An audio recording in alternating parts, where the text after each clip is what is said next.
I'm Mary, and I met Adam in college. We got along right away. He was charming, funny, and driven. We got married soon after graduating and started building our life together. When our daughter, Amanda, was born, I was thrilled. I gave her all my love and worked hard to raise her, wanting to give her the best start in life. I believed in setting rules and teaching her discipline.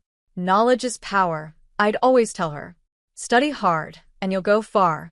Adam, however, had a different way of parenting. He'd spoil Amanda with gifts, buy her sweets, and let her do things I wouldn't allow. "Come on, Mary," he'd say. "Let her be a kid." It annoyed me, but I thought we balanced each other out. As Amanda got older, it was clear she was closer to Adam. She'd run to him with her problems, laugh at his jokes, and get excited when he came home. With me, it was all eye rolls and the classic "yes, Mom" tone that teenagers have. I kept quiet, telling myself Amanda would understand my strictness came from love when she got older. But even at 18, she still sided with Adam. It hurt, but I told myself I was doing what was best for her in the long run. Despite these small issues, I felt happy. I had a successful career at a well-known clinic, a husband who could still make me laugh, and a daughter I loved, even though we had our differences. Life was good, or so I thought. One fall day, while doing laundry, everything changed. I was emptying Adam's coat pockets, expecting to find a receipt or dry cleaning ticket. Instead, I found a receipt from an expensive perfume store. The perfume listed was a pricey brand that I'd never wear. Too floral, too sweet. Adam knew I liked subtler scents. I stood there with the washing machine quietly humming in the background as my mind raced with possibilities. Was the perfume a surprise gift? But my birthday had passed and our anniversary was months away. Could it be for his mother? No, she's allergic to most perfumes. My hands shook as I took a picture of the receipt with my phone, then carefully put it back in his pocket. I needed time to think, to process this without jumping to conclusions. That evening, when Adam was in the shower, I checked his coat again, but the receipt was gone. I didn't tell anyone, not Adam or Amanda, but now that I had noticed it, I couldn't stop seeing things differently. It was like a veil had lifted, and everything seemed strange. Adam's late nights at work weren't new, but now they felt off. "Big project, honey," he'd say, kissing me on the cheek. "Don't wait up." I'd nod and smile, but inside, I was wondering who he was really meeting. Even his new haircut stood out. He'd always cared about his looks, but this style was different, more trendy, younger. When I complimented him, he just shrugged it off, saying, "Thought I'd try something new." The weekend fishing trips were the hardest. Every other Sunday, he'd grab his gear and head out saying, "The fish are really biting lately."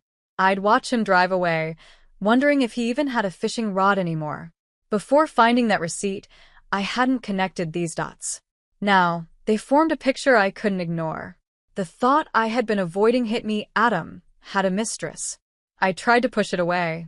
This was Adam, my Adam, the man who held my hand through 22 hours of labor, the guy who brought me flowers on random Thursdays. He wouldn't cheat, but the doubt was eating at me. I couldn't eat or sleep, and I'd lie awake, listening to his steady breathing, wondering if he was dreaming of her. One sleepless night, I found myself scrolling through Facebook and saw a familiar name, Eric Johnson. We went to high school together, and I remembered he became a private investigator. Before I could change my mind, I sent him a message. We met at a coffee shop the next day. I took a deep breath and told him everything: the receipt, Adam's behavior, my suspicions. Eric listened carefully, his expression calm. He agreed to take the case. As I watched him leave, I felt both relieved and scared. Soon, I'd have answers, but did I really want them? The next 5 weeks were the hardest of my life. I went through the motions, smiling at patients, helping Amanda with her homework, making small talk with Adam over dinner. But inside, I was falling apart. I was a wreck. Every time my phone buzzed, I jumped, thinking it was Eric with news. Every time Adam came home late, I searched his face for signs of guilt. Every time Amanda mentioned her dad, I wondered if she knew something I didn't. "Are you okay, Mom?" Amanda asked one evening, noticing me staring blankly at the wall. "You seem off." I forced a smile. "Just tired, sweetie. Lots of clients this week." She didn't seem convinced, but she let it go. I felt a stab of guilt for lying to her. What could I say? Your dad might be cheating, and I've hired someone to follow him. Adam, meanwhile, acted like nothing was wrong. Whoever or whatever was keeping him busy, he didn't seem to notice my distress.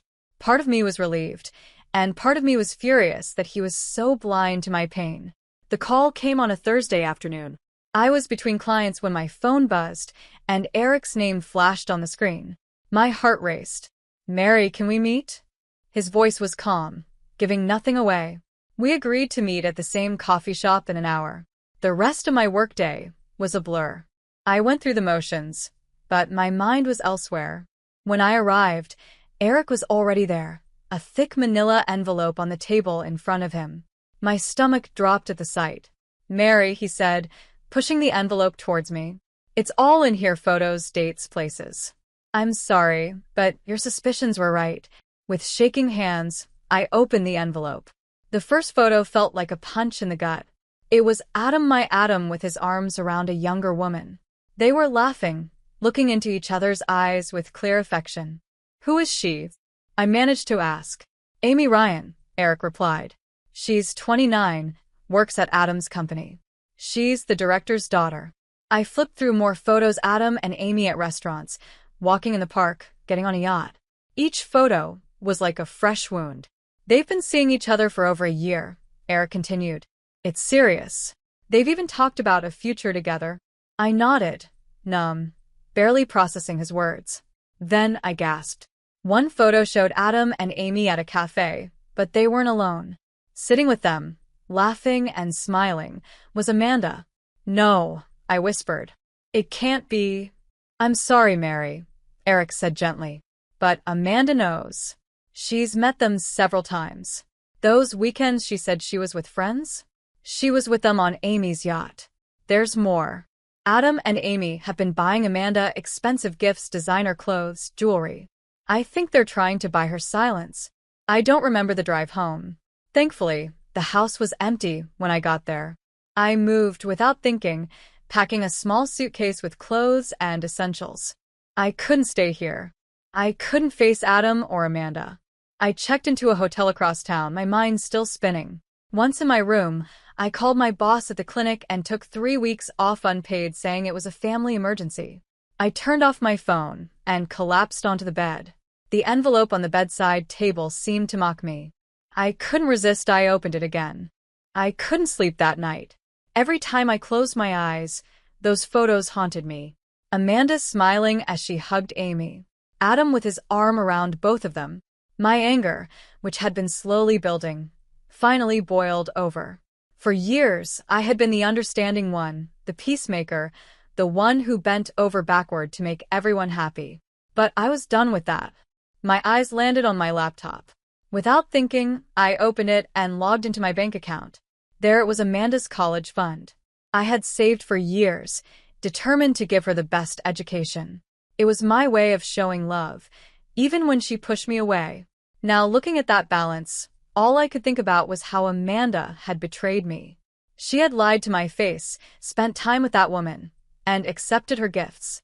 My daughter, who I had sacrificed so much for, had stabbed me in the back. Suddenly, a memory came to mind. Years ago, before Amanda was born, I had dreamed of opening my own cosmetology office. But life happened: marriage, a baby, mortgage payments. My dream got pushed aside. I stared at the account balance. It was enough to start over, to finally pursue my own dreams instead of everyone else's. "You know what?" I said aloud to the empty hotel room. "Screw it. This money isn't for Amanda anymore, it's for me." The words hung in the air, both terrifying and freeing. For the first time in days, I felt a spark of hope. I had a future, even if it wasn't the one I had planned. Emotionally exhausted, I finally drifted off to sleep, my phone still turned off. The next morning, I woke to sunlight streaming through the curtains. For a brief moment, I forgot everything. Then reality hit me again. I took a deep breath and turned on my phone. It immediately buzzed with notifications: missed calls from Adam and Amanda, voicemails, and text messages asking where I was and if I was okay. Their concern, which would have once touched my heart, now felt like poison. How dare they act like they cared now? I didn't bother listening to the voicemails or reading the texts. Instead, I got dressed, packed my bag, and checked out of the hotel. It was time to face the truth. The drive home felt unreal. Part of me wanted to keep driving, to disappear, and start fresh somewhere far away. But I pushed that thought aside. I needed closure. As I pulled into the driveway, I saw Adam's car and Amanda's bike. They were both home. Good. I walked inside, my heels echoing on the hardwood floor. Adam and Amanda rushed out of the living room, their faces showing a mix of relief and worry. "Mary, where have you been?" "We've been so worried," Adam said, stepping forward to hug me. Amanda's voice followed, high-pitched with concern. "Mom, are you okay? Why didn't you answer our calls?" I stepped back, avoiding Adam's hug. A bitter laugh escaped me, stopping them both in their tracks. Without a word, I reached into my bag, pulled out the folder, and tossed it onto the coffee table. Photos spilled out. Adam and Amanda stared at the pictures, their faces turning pale. There they were, Adam with Amy, Amanda with them both. The silence was deafening. Adam was the first to speak, his shock quickly turning into anger. "Mary, it's not what you think," he started, trying to sound calm. "Amy and I are just friends. And Amanda—" "Don't you dare drag Amanda into your lies." I cut him off, my voice cold as ice. Amanda jumped in, her eyes wide, pretending to be innocent. "Mom, please, I can explain. I only met her a few times. I didn't know." I raised a hand to silence them both. "Save it. I know everything. The yacht trips, the gifts, the dinners. Every lie. Every betrayal." They exchanged a look, realizing their excuses weren't working. Their mask slipped. Adam's face hardened, all fake guilt gone. "Fine," he said coldly. "You want the truth?" "Yes, I'm with Amy. She's young, beautiful, and rich. She makes me feel alive in a way you haven't in years." His words hit me like a slap, but I didn't flinch. I turned to Amanda, waiting for her response. She didn't disappoint. "Amy is amazing, Mom," she said, her voice dripping with disdain. "She's successful, stylish, fun, not strict and boring like you." Each word cut deeper, but I wouldn't let them see me break. "I see," I said, keeping my voice steady. "Well, let me tell you both something. Adam, I want a divorce. I'll have my lawyer contact you." Adam's eyes widened, but before he could speak, I turned to Amanda. "And you, young lady, can't forget about me paying for your college tuition. If Amy is so amazing, maybe she can cover it." Amanda's jaw dropped. "What? You can't do that. That's my money. I've been counting on it. I want to get into my dream school." Amanda cried. "You should have thought about that before you betrayed me," I replied, unmoved by her fake tears. "Mom, please," she sobbed, her cool attitude falling apart. "I'm sorry. I didn't mean what I said. Please forgive me. I need that money." But her earlier words kept echoing in my mind, strict, boring, worse than the other woman. Ignoring their pleas, I went upstairs and packed the rest of my things. When I came back down, suitcase in hand, Adam stood in my way. "Mary, let's talk about this rationally," he said in a businesslike tone. "The house, our assets." "My lawyer will be in touch." I cut him off, pushing past him. "I'm done talking to you." The next few weeks flew by in a blur. I found a small apartment and threw myself into the work of ending a 22-year marriage. I hired a lawyer and requested a mediator, determined to keep the divorce as simple as possible. The last thing I wanted was a long, messy court battle. Amanda called nonstop at first. When I didn't answer, she switched to texting and emailing, each message a mix of apologies and demands. I read them all, my heart breaking over and over, but I couldn't bring myself to respond. The wound was too fresh, the betrayal too deep. As time passed, I often found myself staring at my phone, Amanda's number on the screen. My finger would hover over the call button, torn between wanting to hear her voice and remembering her cruel words and secret meetings with Adam and Amy. Each time, I'd put the phone down. Weeks turned into months, and each meeting with Adam was a painful test of endurance. We sat across from each other in the cold, sterile atmosphere of the lawyer's offices. The man I once loved was now just another face across the table, all business, no warmth. One day, as I took my usual seat, the door opened, and Amanda walked in behind Adam. My heart clenched at the sight of her, but her expression stopped me in my tracks. She looked at me with a mix of condescension and triumph that knocked the breath out of me. "Hello, Mother," she said, her voice dripping with fake sweetness. "I hope you don't mind me joining today." Before I could respond, she continued, "I just wanted to let you know I won't be needing your pathetic money after all. Amy has generously offered to pay for my education at any top college in the U.S. She paused, clearly enjoying the moment. "Oh, and I'll be living with Dad and Amy from now on. We're going to be one big, happy family." I felt the eyes of our lawyers and the mediator on me, waiting for my reaction. But I was too tired, too drained to feel anything anymore. I simply shrugged and said, "If that's what you want, Amanda, I hope you'll be happy," I said flatly. Something flickered in Amanda's eyes. Was it disappointment? Had she wanted a bigger reaction? But it disappeared quickly, replaced by her smug expression. The rest of the meeting blurred by with legal talk and dividing our assets. In the end, Adam and I split everything equally. The house would be sold, and we'd split the money. With my share of the house sale and the money I'd saved for Amanda's college fund, I had enough to start fresh. I found a small but cozy apartment, and after much thought, I decided to take a chance. I quit my job at the clinic and threw myself into creating a business plan for my own cosmetology office. It was both terrifying and exciting.